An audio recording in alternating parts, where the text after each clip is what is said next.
Look at this. Job well done.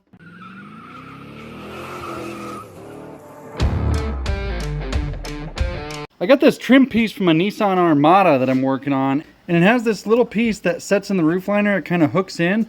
It's supposed to have like a plastic bar that goes across, but you can see how mine just broke. And I'm gonna fix it with a license plate. First thing I did was take a measurement of how long I need this license plate to be. I think that's about right. This is that piece that broke off, so in terms of width, I'm just gonna use that to make it the same. And boop, boop, boop, boop, boop.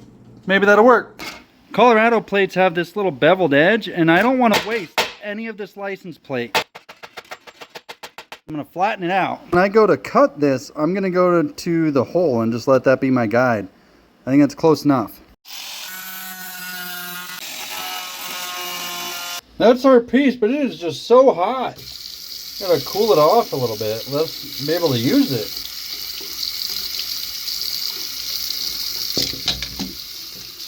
That's hot water. That's hot water. They're both hot water. I'm going to drill some mounting holes. I had to use a pair of pliers over there to hold, because it's just so flimsy. All it is a license plate, you know, it's not that strong.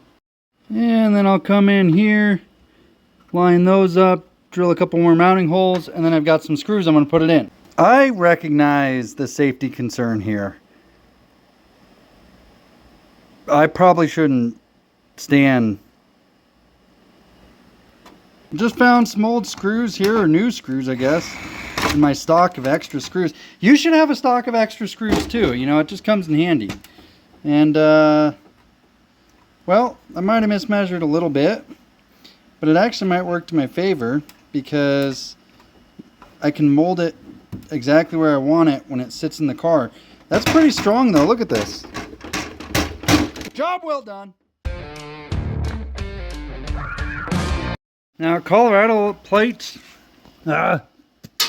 spit that out.